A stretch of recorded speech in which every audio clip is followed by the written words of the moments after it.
Hello everyone, মই ৰফিক আলম আৰু আপোনালোকে চাই আছে মোৰ চেনেল ৰফিক সাৰ্চ লেকচাৰ। তো আজি আমি শিকিম দশম শ্ৰেণীৰ দ্বিঘাত সমীকৰণ অধ্যায়টো। গতিকে দ্বিঘাত সমীকৰণ অধ্যায়টো আৰম্ভ কৰাৰ আগতেই আমাৰ কিছুমান বেছিক কথা জানিব লাগিব এই অধ্যায়টোৰ। গতিকে তোমালোকে নৱম শ্ৰেণীতো পাই আহিছা কিছুমান কথা, বীজগণিতীয় ৰাশি পাইছা, তাৰপিছত চলক সহক এইবিলাকৰ ধাৰণা সম্পূৰ্ণ আছে, কিছুমানৰ নাই। গতিকে গোটেইখিনি বস্তু মই আকৌ ৰিপিট কৰি দি আছোঁ, তোমালোকে চাই থাকিবা। তো পোনপ্ৰথমে আমি জানিব লাগিব বহুপদ কাক কয়। তো বহুপদৰ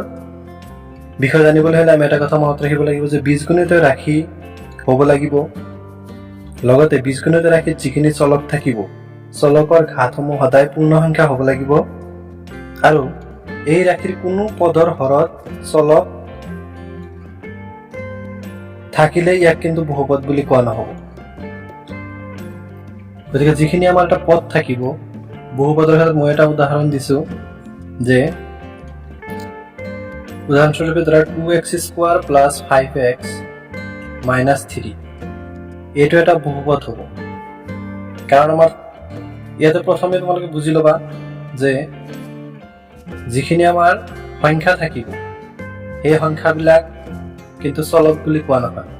কিন্তু ইয়াতে যিখিনি আমাৰ x আছে, ইয়াতো x আছে, ইয়াতো x আছে, গতিকে গোটেইখিনি কি ক'ব আমাৰ xৰ বহুপদ, সেইকাৰণে px দিয়া হ'ব xৰ বহুপদ। আৰু xৰ বহুপদ এইকাৰণে কৈছে গোটেইখিনি পদতে কি আছে x চলক হিচাপে আছে, আৰু য'ত নাই তাতেও x চলক হিচাপে দিব পৰা যায় যদি আমি xৰ ওপৰত 0 দিওঁ। অৰ্থাৎ আমাৰ গোটেইখিনি পদতেই আমি x ব্যৱহাৰ কৰিব পাৰোঁ। আৰু পদ কাক ক'ব? পদ বুজাৰ আগতে চলক আৰু হক বুজি লোৱা। তো যিহেতু এইটো বহুপদ xৰ বহুপদ, সেইকাৰণে আমাৰ এই xক ক'ব চলক। চলকৰ মানবিলাক পৰিৱৰ্তন হৈ থাকিব পাৰে। আৰু যিটো সহক আছে, সাংখ্যিক সহক ক'ব ইয়াক, গতিকে ইয়াৰ নাম সহক। গতিকে এই গোটেইখিনি মিলি কি হৈছে চলক, সহক, আৰু ওপৰত যে 2 দিছে এইটোক ক'ব ঘাত বা পাৱাৰ। তো ঘাত বা পাৱাৰ বুলি কোৱা হ'ব এইখিনি। তো সহক, চলক, ঘাত এই গোটেইখিনি মিলি এটা টাৰ্ম হৈছে, মানে পদ হৈছে। গোটেইখিনি মিলি কি ক'ব? এটা পদ বুলি ক'ব। আৰু মাজত এটা প্লাছ চিন আছে, মানে বেলেগ এটা পদ পাই গ'লো। আৰু মাজত মাইনাছ চিন আছে, আৰু এটা পদ পাই গ'লো, মানে ইয়াতে 3টা পদ আছে। বুজি পাইছানে? গতিকে পদ বুলিলে সাধাৰণতে আমাৰ চলক আৰু সহকৰ যিখিনি এটা এটা পদ আছে, গোটেইকেইটা পদক কি কৰিছে প্লাছ বা মাইনাছেৰে কি কৰিব লাগিব? আমি ছেপাৰেট কৰি ল'ব লাগিব। একেলগে থাকিলে গোটেইখিনিক এটা পদ বুলিয়ে কোৱা হ'ব। যদি এনেকুৱা থাকে যে 2xyz, তেতিয়া এই গোটেইখিনি মিলি এটা পদহে হ'ব। কিন্তু যদি থাকে 2x + y + z, তেতিয়াহ'লে ইয়াতে পদৰ সংখ্যা 3টা হ'ব তেতিয়া। গতিকে এনেকুৱাকে পদ আৰু সহক আমি বুজি পাব লাগিব। যে সহক আৰু চলকৰ ক্ষেত্ৰত মই আৰু এটা উদাহৰণ দিছোঁ। যদি কয় আমাক 9x², তেতিয়া ইয়াতে আমাৰ 9টো হ'ব সহক আৰু xটো হ'ব চলক, আৰু ওপৰত যিটো থাকিব পাৱাৰ বা সূচক বুলি কোৱা হ'ব তাতে। গতিকে এইখিনি বস্তু তোমালোকে গম পাব লাগিব। তাৰপিছত মই কৈছোঁ যে বহুপদ হ'বলৈ হ'লে কি লাগে? আমাৰ চলকৰ যিখিনি ঘাত থাকিব, ইয়াতে 2 আছে, ইয়াতে একো নাই মানে 1 আছে, ইয়াতে একো নাছিল কাৰণে 0 আছে, চলকেই নাছিল গতিকে 0 থাকিব। গতিকে সদায় কি হ'ব লাগিব? আমাৰ ঘাতসমূহ পূৰ্ণ সংখ্যা হ'ব লাগিব, মানে 0ৰ পৰা আৰম্ভ কৰি অসীমলৈকে হ'ব পাৰিব। লগতে হৰত কেতিয়াও চলক থাকিব নোৱাৰিব বুলি কৈছে। যেনে কেনেকুৱা বহুপদ হ'ব? যদি আমি কওঁ যে 5x³ এইটো এটা বহুপদ হ'ব, কাৰণ আমাৰ ইয়াতে যিটো চলক আছে x চলকত আমাৰ সূচক কিমান আছে বা ঘাত কিমান আছে? 3। 3টো এটা পূৰ্ণ সংখ্যা হয়, গতিকে এইটো এটা বহুপদ হ'ব। তাৰপিছত যদি কোৱা হয় যে 9x³ - 2x², এইটো এটা বহুপদ হ'ব নে নাই চাব লাগিব। যে য'ত য'ত আমাৰ চলক আছে, চলকত যিখিনি সূচক আছে, সূচকবিলাক আমাৰ কি পূৰ্ণ সংখ্যা আছে নে নাই? ইয়াতে 3 আছে, ইয়াতে 2 আছে, গতিকে কি হ'ব? এইটো এটা বহুপদ হ'ব, কাৰণ সূচকবিলাক কি আছে? আমাৰ পূৰ্ণ সংখ্যাত আছে। কিন্তু যদি দিয়া হয় যে 9/x² - 2, তেতিয়াহ'লে আমি কি গম পাম আমাৰ প্ৰথম যেটো পদ আছে এটো পদত হৰত কি আছে চলক আছে আমাৰ কেতিয়াও হৰত চলক থাকিব নোৱাৰিব গতিকে এটো বহুপদ নহব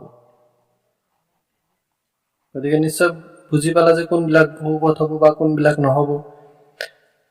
এতিয়া হে বহুপদৰ ওপৰত মই দুটামান কথা আৰু কম যদি এটা বহুপদ লোৱা হয় যে px তাহলে x এর বহুপদ লিখিম আমি যে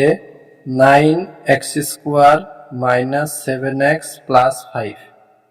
বা 9x square plus 7x plus 5 এনেকুৱাকে এটা বহুপদ লব পাৰো এটো বহুপদ হ'ব কাৰণ প্ৰতিটো চলকতেই কি আছে আমাৰ সূচক বিলাক পূৰ্ণ সংখ্যাত আছে আৰু হৰত কোনো ধৰণৰ চলক নাই যাৰ কাৰণে কি হ'ব এটো বহুপদ হ'ব আৰু এই বহুপদটোৰ সৰ্বোচ্চ সূচক কি আছে ইয়াতে চলকত আছে সূচক 1 একো নাই মানে 1 আছে আৰু ইয়াতে চলক নাই মানে কি x এৰ ওপৰত 0 আছে x এৰ ওপৰত 0 থাকিলে তাৰ ভ্যালু কিমান হয় 1 হয় যে যিকোনো সংখ্যাৰ ওপৰত যদি সূচক শূন্য হয় তাৰ মান 1 হয় গতিকে আমি হেনেকুৱাকে 5 * 1 দিলে 5 হৈ থাকিব যাৰ কাৰণে কি হ'ব আমাৰ ইয়াতে গোটেইখিনি চলকত সূচক কি আছে পূৰ্ণ সংখ্যাই আছে গতিকে এইটো এটা x এৰ বহুপদ হ'ব আৰু এই বহুপদটোত সৰ্বোচ্চ সূচক তেনেহলে কি আছে ইয়াতে 0 ইয়াতে 1 ইয়াতে 2 গতিকে সৰ্বোচ্চ সূচক যেহেতু ইয়াতে 2 আছে গতিকে এই বহুপদটোৰ মাত্ৰা কিমান হ'ব মাত্ৰা যদি কয়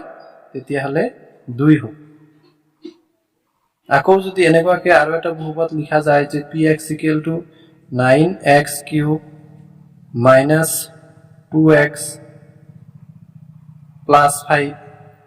এই ক্ষেত্ৰত কি আছে আমাৰ ইয়াতে চলকত সূচক আছে 3 ইয়াতে চলকত সূচক আছে 1 ইয়াতে চলকে নাই গতিকে সূচক থাকিব 0 যাৰ কাৰণে সৰ্বোচ্চ সূচক কি থাকিব ইয়াতে 3 বা ঘাত থাকিব 3 এতে সৰ্বোচ্চ সূচক যদি 3 আছে তেতিয়া ইয়াৰ মাত্ৰা হ'ব 3 গতিকে এটোৰ মাত্ৰা পালো 2 এটোৰ মাত্ৰা পালো 3 এনেকৈ যদি সৰ্বোচ্চ মাত্ৰা 1 থাকে তেতিয়া হলে আমাৰ মাত্ৰা 1 হ'ব সৰ্বোচ্চ মাত্ৰা যদি 4 থাকে মাত্ৰা আমাৰ 4 হ'ব গতিকে এনেকুৱাকে মাত্ৰা বুজাব বহুপদ এটা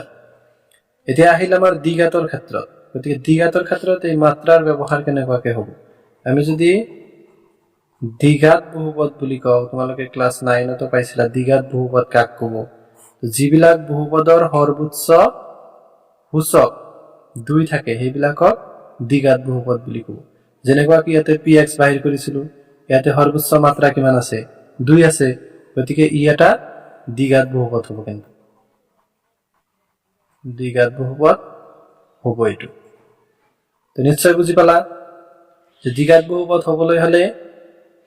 বহুপদটোৰ সৰ্বোচ্চ ঘাত কি থাকিব লাগিব বা মাত্ৰা কিমান থাকিব লাগিব 2 থাকিব লাগিব তেতিয়া হলেহে দ্বিঘাত বহুপদ হ'ব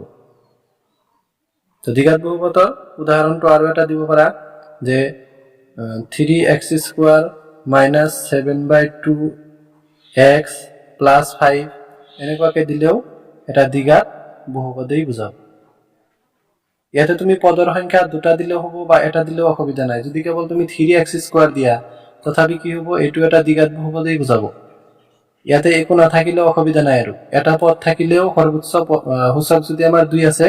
তেতিয়া হলে তাৰ মাত্ৰা 2 হ'ব গতিকে এটো এটা দ্বিঘাত বহুপদ হ'ব এটা যিকোনো দ্বিঘাত বহুপদ এটা যদি আমি সমান চিহ্নেৰে ইকুৱেল 0 বুলি লিখো তেতিয়া হলে কি হ'ব আমাৰ দ্বিঘাত সমীকৰণ হৈ যায় তো প্ৰথমে আমি এটা উদাহৰণ লও দ্বিঘাত সমীকৰণ কেনেকৈ হ'ব প্ৰথমে এটা দ্বিঘাত বহুপদ লম যেনেকুৱাকে এটা বহুপদ আমি যদি px এৰ বহুপদ লও দ্বিঘাত বহুপদ ললে ধৰা 2x² minus 7 ললো তেতিয়া হলে এটো এটা দ্বিঘাত বহুপদ হ'ব কাৰণ ইয়াৰ সৰ্বোচ্চ সূচক আছে 2 এতিয়া যদি এটো দ্বিঘাত বহুপদ হৈছে এই বহুপদটোক আমি কি কৰিম অলপ বেলেগকৈ লিখিম যে 2x² minus 7 = 0 সমান 0 যদি দিয়া হয় কোনো এটা বহুপদ দ্বিঘাত বহুপদ তেতিয়া হলে কি হৈ যাব দ্বিঘাত সমীকৰণ হৈ যাব তো নিশ্চয় বুজি পালা যে দ্বিঘাত বহুপদৰ পৰাই কিন্তু দ্বিঘাত সমীকৰণটো আহিছে তো দ্বিঘাত বহুপদৰ ক্ষেত্ৰত প্ৰথমে মন কৰিব লাগিব যে তাৰ মাত্ৰা আটাইতকৈ বেছি 2 থাকিব পাৰিব আৰু হেই দ্বিঘাত বহুপদটোক যদি আমি সমান সমান 0 বুলি লিখো তেতিয়া এইটো এটা সমীকৰণৰ ৰূপ ল'ব আৰু সেই সমীকৰণটোক কি ক'ব দ্বিঘাত সমীকৰণ বুলি ক'ব গতিকে যদি আমি সূত্ৰটো লিখো যে দ্বিঘাত সমীকৰণ কাক কয় তেতিয়া হলে আমি কি লিখিব লাগিব x লগত এটা দ্বিঘাত সমীকৰণ হল ax² + bx + c = 0 আৰ হিত থকা এটা সমীকৰণ যত a b c বোৰ বাস্তৱ সংখ্যা আৰু a ≠ 0 এটো হল মূল সূত্ৰ তানৰ আৰহিটো কি থাকিব লাগিব এনেকুৱা আৰহি থাকিব লাগিব যে ax² + bx + c = 0 ইয়াতে a b c এই গোটেই কেইটা কি হ'ব আমাৰ বাস্তৱ সংখ্যা হ'ব আৰু a এৰ মান কেতিয়াও 0 হ'ব নোৱাৰিব a ≠ 0 এৰ মান কিয় 0 হ'ব নোৱাৰিব এৰ মানে যদি 0 হৈ যায় তেতিয়া গোটেইখিনি এই পদটোৰ ভ্যালু কি হৈ যাব 0 হৈ যাব মানে আছিল আমাৰ কি ax² এতিয়া এর মানে যদি 0 হয় তেতিয়া 0 * x² অর্থাৎ 0 তেতিয়া হলে x² ইয়াতে x² এর অস্তিত্ব নাথাকিব তে x² এর অস্তিত্ব যদি না থাকে এটো তো আমাৰ দ্বিঘাত সমীকৰণৰ ভিতৰত নপৰিব সেই কাৰণে সদায় এর মান 0 তকৈ বেছি হ'ব লাগিব 0 হ'ব নোৱাৰিব বা কম হলে অসুবিধা নাই 0 তকৈ কিন্তু 0 হ'ব নোৱাৰিব এনেকুৱাকে আমাৰ দ্বিঘাত সমীকৰণৰ ডেফিনেশনটো দিম আমি তো নিশ্চয় গম পালা যে দ্বিঘাত সমীকৰণ কাক ক'ব আৰু দ্বিঘাত সমীকৰণ হ'বলৈ হলে কি কি শৰ্ত তাতে প্ৰযোজ্য হ'ব গতিকে এই গোটেইখিনি বস্তু যেতিয়া তোমালোকে ভালকৈ বুজি পাবা তেতিয়ালে আমি পিছৰ স্টেপবিলাক অতি সোনকালেই গম পাম আৰু সুন্দৰভাৱে বুজি উঠিম তেতিয়াৰ পিছৰ স্টেপটো চোৱা তো এতিয়া আমি আগবাঢ়িম অনুশীলনীৰ ফালে অনুশীলনী 4.1 তো অনুশীলনী 4.1 ত আছে আমাৰ 1 নম্বৰ প্ৰশ্নত তলৰবোৰ দ্বিঘাত সমীকৰণ হয় নে নহয় পৰীক্ষা কৰা এতিয়া আমাক কিছুমান সমীকৰণ দিব সমীকৰণ মানে বুজি পোৱা সেই সমীকৰণসমূহ দ্বিঘাত সমীকৰণ হ'ব নে নহব সেই সম্পৰ্কে আমি যুক্তি দিব লাগিব যে এইটো কাৰণত দ্বিঘাত সমীকৰণ হৈছে বা এইটো কাৰণত দ্বিঘাত সমীকৰণ এটো হোৱা নাই এনেকুৱাকে প্ৰত্যেকটো প্ৰশ্নৰেই আমি সুন্দৰভাৱে যুক্তি প্ৰদৰ্শন কৰিব লাগিব তো প্ৰথম প্ৰশ্নটোৰ এনসাৰ কি লিখিব লাগিব আমি 1 নম্বৰটোত চাবা 1 নম্বৰৰ প্ৰথম প্ৰশ্ন ইয়াতে এটা সমীকৰণ দিছে আমাৰ x + 1 whole square equal to 2 * x - 3 এই সমীকৰণটো আমাৰ কি দ্বিঘাত সমীকৰণ হ'ব নে নহব আমি ক'ব লাগিব তো তোমালোকে মন কৰিবা দ্বিঘাত সমীকৰণ হ'বলৈ হলে আমাৰ কিন্তু এটা শর্ত আছিল যে ax² + bx + c = 0 এইটো আৰহিত হ'ব লাগিব যদি এইটো আৰহিত আমি এইটো কৰিব পাৰো এনেকুৱাকে তেতিয়া হলে দ্বিঘাত সমীকৰণ হ'ব নহলে নহয় আৰু যত ইয়াতে কি থাকিব এৰ মান 0 হ'ব নোৱাৰিব আৰু a b c বাস্তৱ সংখ্যা হ'ব লাগিব গতিকে এই গোটেইখিনি শৰ্ত যিবিলাক সমীকৰণে হিত কৰিব এইবিলাকে হ'ব আমাৰ দ্বিঘাত সমীকৰণ আৰু বাকিবিলাক দ্বিঘাত সমীকৰণ নহব তো চাবা কেনেকুৱাকে আমি কৰো এতিয়া আমি হৰল কৰাৰ নিচিনা আগবাঢ়ি যাম এটো কি সূত্ৰত পৰিছে a + b হোল স্কয়ার গতিকে x² + twice ab 2 into b twice ab plus b square x² plus twice ab দিছো মানে x into 1 দিব লাগিব ab plus b square সূত্ৰৰ মতে ইকুৱেল টু কি হ'ব 2 ৰ লগত x পূৰণ কৰিব লাগিব 2x 2 into -3 -6 এখানটো বুজি পাইছা এতিয়া x² এখানে হিসাব কৰিলে 2 into x into 1 গতিকে প্ৰথমে সংখ্যা কেইটা পূৰণ কৰিবা 2 পূৰণ 1 মানে 2 আৰু x পূৰণ কৰিলে 2x plus 1 square মানে 1 equal to 2x minus 6 এবার কি কৰিম আমি x² plus twice x plus 1 এইটো এফালে আনিম 2x2 minus 2x 6 টো এফালে আনিম plus 6 আৰু এফালে থাকিব 0 একো না থাকে তাৰমানে এতিয়া x² x কিমানটা থাকিল আমাৰ এই 2x 2x ক্যান্সেল যাব না নাই 2x 2x যদি ক্যান্সেল যায় তেতিয়া হলে 6 আৰু x যোগ কৰিব লাগিব এবাৰ 6 আৰু x যোগ কৰিলে 7 হ'ব x² plus 7 equal to 0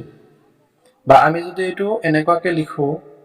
এইটো আর হিট নিম মানে ax² plus bx plus c এইটো আর হিট নিব লাগিব এটো তো হেটো আর হিট না থাকিলে আমি নিব পাৰিম কাৰণ এইটো x স্কয়াৰ আছে প্ৰথমে গতিকে আমি 1 * x স্কয়াৰ মানে a লিখিলো 1 1 ৰ লগত x স্কয়াৰ পূৰণ কৰিলে x স্কয়াৰ হ'ব আমাৰ মান হেইটোৱে থাকিব কেৱল আমি এইটো ফৰ্মুলাত নি তো 1 * x square plus bx b ৰ মান কি ইয়াতে একোৱে নাই কেৱল 7 আছে x তো নাই গতিকে 7 ৰ লগত আমি x দিব লাগিব বুজি পাইছানে কথাটো ax square plus bx x এটা লাগিব x ৰ ওপৰত তোমাৰ সূচক কি থাকে হেতু তোমাৰ কথা কাৰণ এটো আমাৰ ইয়াতে সূচক নাছিলেই গতিকে আমি যদি 1 দিও তেতিয়া হলে আমাৰ ভ্যালুটো নোহোৱা হৈ যাব হাত না থাকে তেতিয়া গতিকে x ৰ ওপৰত 0 দিলে তাৰ মান 1 হয় অৰ্থাৎ হাতৰ লগত যদি 1 পূৰণ কৰো তেতিয়া হলে হাতেই পাম মান একে থাকিল বুজি পাইছানে bx লৈকে হল এতিয়া লাগে আমাৰ c মানে দ্ৰৱক পদ এটা দ্ৰৱক পদ মানে এটা সংখ্যা দিলেই হয় যে সংখ্যাটো আমাৰ ইয়াত আৰু নাই দুটাহে আছিল গতিকে তৃতীয় সংখ্যাটো আমি শূন্যৰে পূৰণ কৰিব লাগিব পূৰণ মানে খালি জায়গাটো শূন্যৰে সম্পূৰ্ণ কৰিব লাগিব তো এইটো সূত্ৰত কি কৰিছে এইটো ax স্কয়াৰ প্লাস সূত্ৰৰ মতে মিলি আছে চাবা ax square plus bx plus c আমাৰ মানৰ কোনো পৰিবৰ্তন হোৱা নাই 1 * x স্কয়াৰ মানে x স্কয়াৰে থাকিব 7 * x নট মানে 7 এ থাকিব প্লাস 0 যিকোনো সংখ্যাৰ লগত 0 যোগ কৰিলে অসুবিধা নাই গতিকে আমাৰ মানো একেই থাকিল লগতে আমাৰ এইটো আৰ্হিত আমাৰ সম্পূৰ্ণভাৱে বুজাব পাৰিলো যাৰ কাৰণে আমি লিখিম যেহেতু ই তাৰমানে এই গোটেইখিনি বস্তু কি ax square plus bx plus c = 0 আৰ্হি গতিকে কি হ'ব গতিকে ই দ্বিঘাত সমীকৰণ হ'ব দ্বিঘাত সমীকৰণ হ'ব তো নিশ্চয় বুজি পালা গতিকে 1 নম্বৰ প্ৰশ্নৰ এনসাৰটো আমি এনেকুৱাকৈ লিখিব লাগিব যে যেহেতু আমি ইয়াক ax square plus bx plus c = 0 আৰ্হি নিব পাৰিলো গতিকে কি হ'ব ই দ্বিঘাত সমীকৰণত পৰিব আৰু যিবিলাক নিব নোৱাৰিম এইবিলাক দ্বিঘাত সমীকৰণ নহব গতিকে 1 নম্বৰ প্ৰশ্নৰ উত্তৰ এইখিনিয়ে হ'ব গতিকে এতিয়া নেক্সট আমি 1 2 3 4 যিমানকেইটা আছে 8 লৈকে আছে গোটেইখিনি অংক কৰিবলৈ যত্ন কৰিম ইয়াৰ পিছত যেটো আমাৰ ভিডিও হ'ব সেই ভিডিওটো ইয়াৰ ওপৰতে হ'ব গতিকে তোমালোকে